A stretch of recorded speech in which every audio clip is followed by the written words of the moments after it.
नमस्कार दोस्तों, आपका स्वागत है हमारे स्टोरी पॉडकास्ट में। चलिए शुरू करते हैं कहानी। गबन भाग 40। लेखक मुंशी प्रेमचंद। रतन पत्रों में जालपा को तो ढाढ़स देती रहती थी, पर अपने विषय में कुछ न लिखती थी। जो आप ही व्यथित हो रही हो, उसे अपनी व्यथाओं की कथा क्या सुनाती। वही रतन जिसने रुपयों की कभी कोई हैसियत न समझी, इस एक ही महीने में रोटियों को भी मोहताज हो गई थी। उसका वैवाहिक जीवन बहुत सुखी न हो, पर उसे किसी बात का अभाव न था। मरियल घोड़े पर सवार होकर भी यात्रा पूरी हो सकती है अगर सड़क अच्छी हो, नौकर चाकर, रुपए पैसे और भोजन आदि की सामग्री साथ हो, घोड़ा भी तेज हो, तो पूछना ही क्या। रतन की दशा उसी सवार की सी थी। उसी सवार की भांति वह मंदगती से अपनी जीवन यात्रा कर रही थी। कभी कभी वह घोड़े पर झुंझलाती होगी, दूसरे सवारों को उड़े जाते देखकर उसकी भी इच्छा होती होगी कि मैं भी इसी तरह उड़ती, लेकिन वह दुखी न थी, अपने नसीबों को रोती न थी। वह उस गाय की तरह थी जो एक पतली सी पगहिया के बंधन में पड़कर अपनी नांद के भूसिखली में मगन रहती है। सामने हरे हरे मैदान हैं, उसमें सुगंध में घासें लहरा रही हैं, पर वह पगहिया तुड़ाकर कभी उधर नहीं जाती। उसके लिए उस पगहिया और लोहे की जंजीर में कोई अंतर नहीं। यौवन को प्रेम की इतनी क्षुधा नहीं होती जितनी आत्मप्रदर्शन की। प्रेम की क्षुधा पीछे आती है। रतन को आत्मप्रदर्शन के सभी उपाय मिले हुए थे। उसकी युवती आत्मा अपने श्रृंगार और प्रदर्शन में मग्न थी। हंसी विनोद, सैर सपाटा, खाना पीना, यही उसका जीवन था, जैसा प्रायः सभी मनुष्यों का होता है। इससे गहरे जल में जाने की न उसे इच्छा थी, न प्रयोजन। संपन्नता बहुत कुछ मानसिक व्यथाओं को शांत करती है। उसके पास अपने दुखों को भुलाने के कितने ही ढंग हैं। सिनेमा है, थिएटर है, देश भ्रमण है, ताश है, पालतू जानवर हैं, संगीत है, लेकिन विपन्नता को भुलाने का मनुष्य के पास कोई उपाय नहीं, इसके सिवा कि वह रोए, अपने भाग्य को कोसे या संसार से विरक्त होकर आत्महत्या कर ले। रतन की तकदीर ने पलटा खाया था। सुख का स्वप्न भंग हो गया था और विपन्नता का कंकाल अब उसे खड़ा घूर रहा था। और यह सब हुआ अपने ही हाथों। पंडित जी उन प्राणियों में थे जिन्हें मौत की फिक्र नहीं होती। उन्हें किसी तरह यह भ्रम हो गया था कि दुर्बल स्वास्थ्य के मनुष्य अगर पथ्य और विचार से रहें तो बहुत दिनों तक जी सकते हैं। वह पथ्य और विचार की सीमा के बाहर कभी न जाते। फिर मौत को उनसे क्या दुश्मनी थी जो ख्वामख्वाह उनके पीछे पड़ती। अपनी वसीयत लिख डालने का ख्याल उन्हें उस वक्त आया जब वह मरणासन्न हुए, लेकिन रतन वसीयत का नाम सुनते ही इतनी शोकातुर, इतनी भयभीत हुई कि पंडित जी ने उस वक्त टाल जाना ही उचित समझा। तब से फिर उन्हें इतना होश न आया कि वसीयत लिखवाते। पंडित जी के देहावसान के बाद रतन का मन इतना विरक्त हो गया कि उसे किसी बात की भी सुधबुध न रही। यह वह अवसर था जब उसे विशेष रूप से सावधान रहना चाहिए था। इस भांति सतर्क रहना चाहिए था मानो दुश्मनों ने उसे घेर रखा हो, पर उसने सब कुछ मणिभूषण पर छोड़ दिया और उसी मणिभूषण ने धीरे धीरे उसकी सारी संपत्ति अपहरण कर ली। ऐसे ऐसे षड्यंत्र रचे कि सरला रतन को उसके कपट व्यवहार का आभास तक न हुआ। फंदा जब खूब कस गया तो उसने एक दिन आकर कहा, आज बंगला खाली करना होगा, मैंने इसे बेच दिया है। रतन ने जरा तेज होकर कहा, मैंने तो तुमसे कहा था कि मैं अभी बंगला न बेचूंगी। मणिभूषण ने विनय का आवरण उतार फेंका और त्योरी चढ़ाकर बोला, आप में बातें भूल जाने की बुरी आदत है। इसी कमरे में मैंने आपसे यह जिक्र किया था और आपने हामी भरी थी। जब मैंने बेच दिया तो आप यह स्वांग खड़ा करती हैं। बंगला आज खाली करना होगा और आपको मेरे साथ चलना होगा। मैं अभी यहीं रहना चाहती हूं। मैं आपको यहां न रहने दूंगा। मैं तुम्हारी लौंडी नहीं हूं। आपकी रक्षा का भार मेरे ऊपर है। अपने कुल की मर्यादा रक्षा के लिए मैं आपको अपने साथ ले जाऊंगा। रतन ने होंठ चबाकर कहा, मैं अपनी मर्यादा की रक्षा आप कर सकती हूं। तुम्हारी मदद की जरूरत नहीं। मेरी मर्जी के बगैर तुम यहां कोई चीज नहीं बेच सकते। मणिभूषण ने वज्रसा मारा, आपका इस घर पर और चाचा जी की संपत्ति पर कोई अधिकार नहीं। वह मेरी संपत्ति है। आप मुझसे केवल गुजारे का सवाल कर सकती हैं। रतन ने विस्मित होकर कहा, तुम कुछ भंग तो नहीं खा गए हो? मणिभूषण ने कठोर स्वर में कहा, मैं इतनी भंग नहीं खाता कि बेसिर पैर की बातें करने लगूं। आप तो पढ़ी लिखी हैं, एक बड़े वकील की धर्मपत्नी थी। कानून की बहुत सी बातें जानती होंगी। सम्मिलित परिवार में विधवा का अपने पुरुष की संपत्ति पर कोई अधिकार नहीं होता। चाचा जी और मेरे पिताजी में कभी अलगौझा नहीं हुआ। चाचा जी यहाँ थे, हम लोग इंदौर में थे, पर इससे यह नहीं सिद्ध होता कि हम में अलगौझा था। अगर चाचा अपनी संपत्ति आपको देना चाहते तो कोई वसीयत अवश्य लिख जाते, और यद्यपि वह वसीयत कानून के अनुसार कोई चीज न होती, पर हम उसका सम्मान करते। उनका कोई वसीयत न करना साबित कर रहा है कि वह कानून के साधारण व्यवहार में कोई बाधा न डालना चाहते थे। आज आपको बंगला खाली करना होगा। मोटर और अन्य वस्तुएं भी नीलाम कर दी जाएंगी। आपकी इच्छा हो, मेरे साथ चलें या रहें। यहां रहने के लिए आपको 10-11 रुपए का मकान काफी होगा। गुजारे के लिए 50 रुपए महीने का प्रबंध मैंने कर दिया है। लेना देना चुका लेने के बाद इससे ज्यादा की गुंजाइश ही नहीं। रतन ने कोई जवाब न दिया। कुछ देर वह हदबुद्धि सी बैठी रही, फिर मोटर मंगवाई और सारे दिन वकीलों के पास दौड़ती फिरी। पंडित जी के कितने ही वकील मित्र थे। सभी ने उसका वृत्तांत सुनकर खेद प्रकट किया और वकील साहब के वसीयत न लिख जाने पर हैरत करते रहे। अब उसके लिए एक ही उपाय था।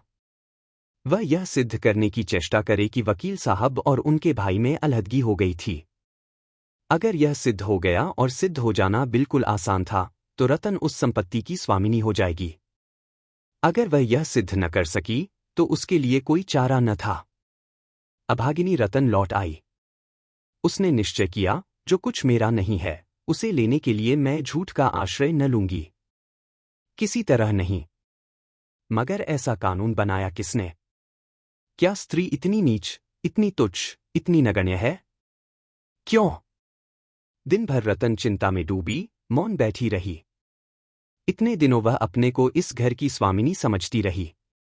कितनी बड़ी भूल थी। पति के जीवन में जो लोग उसका मुंह ताकते थे, वे आज उसके भाग्य के विधाता हो गए। यह घोर अपमान रतन जैसी मानिनी स्त्री के लिए असह्य था। माना कमाई पंडित जी की थी, पर यह घर तो उसी ने खरीदा था, इनमें से कई मकान तो उसके सामने ही बने। उसने यह एक क्षण के लिए भी न ख्याल किया था कि एक दिन यह जायदाद मेरी जीविका का आधार होगी। इतनी भविष्य चिंता वह कर ही न सकती थी।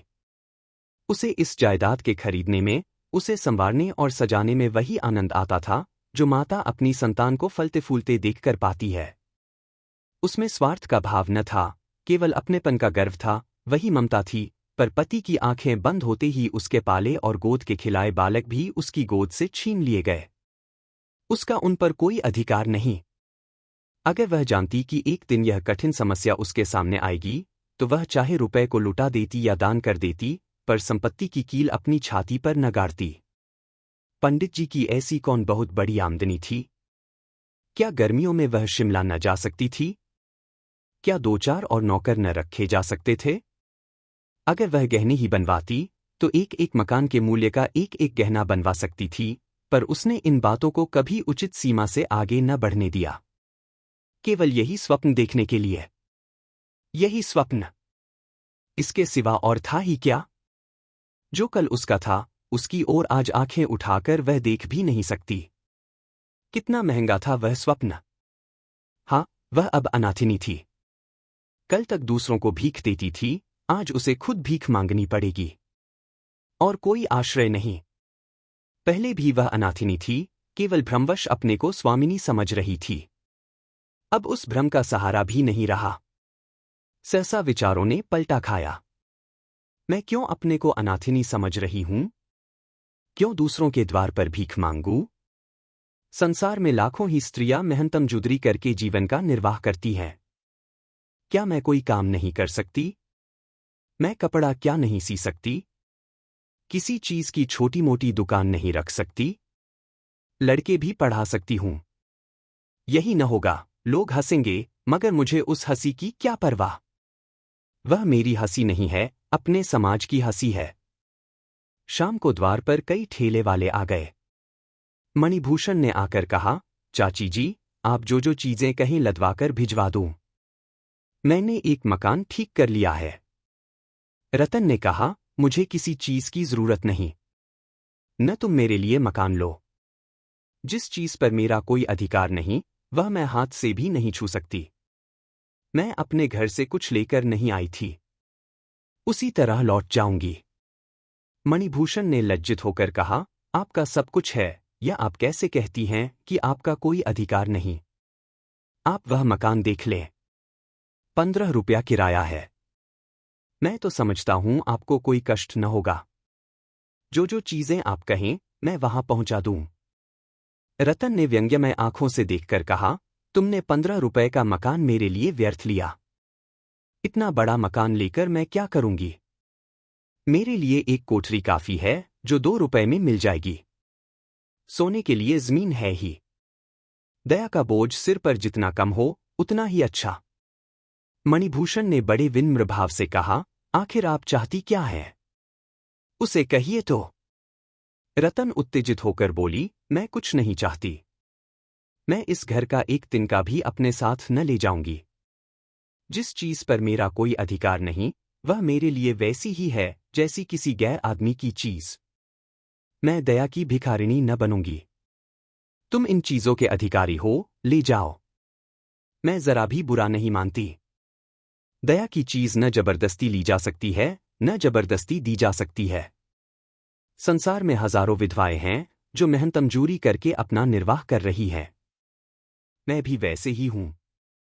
मैं भी उसी तरह मजूरी करूंगी और अगर न कर सकूंगी तो किसी गड्ढे में डूब मरूंगी। जो अपना पेट भी न पाल सके, उसे जीते रहने का, दूसरों का बोझ बनने का कोई हक नहीं है।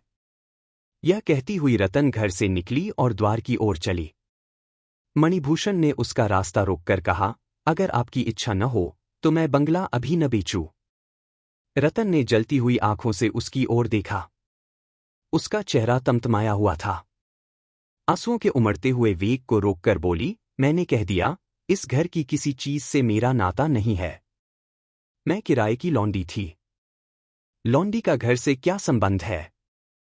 न जाने किस पापी ने यह कानून बनाया था। अगर ईश्वर कहीं है और उसके यहां कोई न्याय होता है, तो एक दिन उसी के सामने उस पापी से पूछूंगी, क्या तेरे घर में मां बहनें न थीं? तुझे उनका अपमान करते लज्जा न आई? अगर मेरी ज़बान में इतनी ताकत होती कि सारे देश में उसकी आवाज़ पहुंचती, तो मैं सब स्त्रियों से कहती, बहनों, किसी सम्मिलित परिवार में विवाह मत करना और अगर करना तो जब तक अपना घर अलग न बना लो, चैन की नींद मत सोना। यह मत समझो कि तुम्हारे पति के पीछे उस घर में तुम्हारा मान के साथ पालन होगा। अगर तुम्हारे पुरुष ने कोई लड़का नहीं छोड़ा, तो तुम अकेली रहो चाहे परिवार में, एक ही बात है। तुम अपमान और मजूरी से नहीं बच सकती।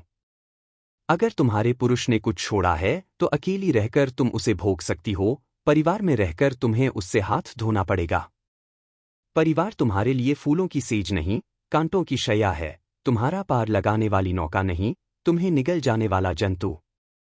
संध्या हो गई थी। गर्द से भरी हुई फागुन की वायु चलने वालों की आंखों में धूल झोंक रही थी। रतन चादर संभालती सड़क पर चली जा रही थी। रास्ते में कई परिचित स्त्रियों ने उसे टोका, कई ने अपनी मोटर रोक ली और उसे बैठने को कहा, पर रतन को उनकी सहृदयता इस समय बाणसी लग रही थी। वह तेजी से कदम उठाती हुई जालपा के घर चली जा रही थी। आज उसका वास्तविक जीवन आरंभ हुआ था।